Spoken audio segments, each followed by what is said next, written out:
আমরা এক একজন এক এক রকম খারাপ অভ্যাসে আসক্ত হয়ে পড়ি। কেউ ধূমপান করছি, তো কেউ মদ্যপানে জড়িয়ে পড়েছি, কেউ কেউ মাদক নিচ্ছি, আবার কেউ কেউ হয়তো অশ্লীলতার সঙ্গে জড়িয়ে পড়েছি।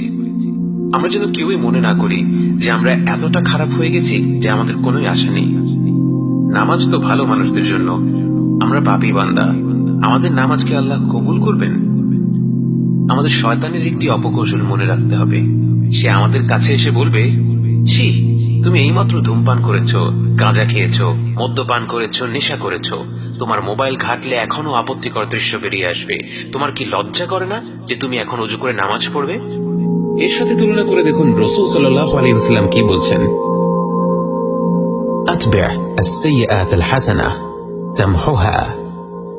খারাপ কাজের পর ভালো কাজ করো, কারণ সেটা খারাপ কাজটিকে মুছে ফেলবে।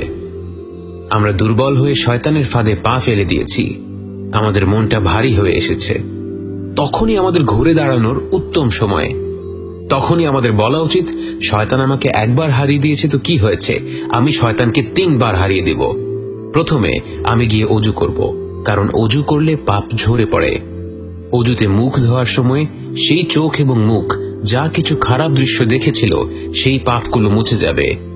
হাত ধোয়ার সময় সেই হাত যেই খারাপ কাজের দিকে বাড়ানো হয়েছিল সেই পাপগুলো মুছে যাবে।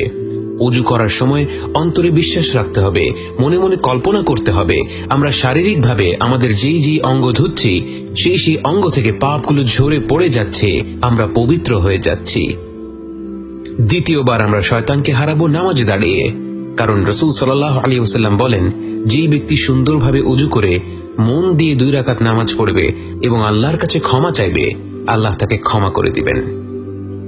এবং তৃতীয়বার আমরা শয়তানকে হারাবো আরো ভালো কোনো কাজ করে, হয়তো কোরআনের কিছু আয়াত পড়ে বা সাদাকাহ করে, যেন শয়তান ভবিষ্যতে আমাদেরকে ফাঁদে ফেলার আগে 2 বার চিন্তা করে, একে দিয়ে খারাপ কাজ করালে তো এ আরো পাল্টা 3 গুণ ভালো কাজ করে ফেলবে। ভেবে দেখুন, যারা পাপ কাজে লিপ্ত হয় তারাই যদি আল্লাহর কাছে ক্ষমা না চায়, তাহলে ক্ষমা চাইবে কে? যদি আল্লাহ শুধু তার নিষ্পাপ বান্দাদেরই ভালোবাসতেন, তাহলে কি তিনি ফেরেশতা সৃষ্টি করার পর আর মানুষকে সৃষ্টি করতেন?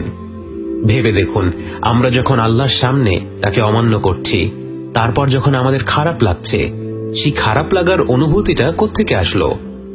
বাস্তবে এটা আল্লাহর তরফ থেকে একটি উপহার, তার কাছে ফিরে যাওয়ার একটি আমন্ত্রণ। ভেবে দেখুন, কত মানুষ আছে যারা কোনো না কোনো পাপ কাজে আসক্ত, কিন্তু মনটা পাথর হয়ে গিয়েছে। সেখানে কোনো অনুশোচনা বোধ কাজ করে না, কোনো হাহাকার জন্মায় না। তাই আমাদের অন্তরে যদি বিন্দু পরিমাণ অনুতাপও জেগে ওঠে, তাহলে আমাদের বোঝা উচিত এর অর্থ হচ্ছে আল্লাহ আমাদের উপর নিরাশ হননি, আল্লাহ আমাদের ক্ষমা করার জন্য এখনো আমাদের দিকে চেয়ে আছেন।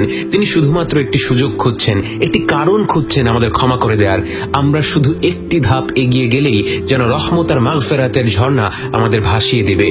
প্রশ্ন হলো, আমরা কি সেই একটি ধাপ নেব? আমরা কি আল্লাহর আমন্ত্রণে সাড়া দেব?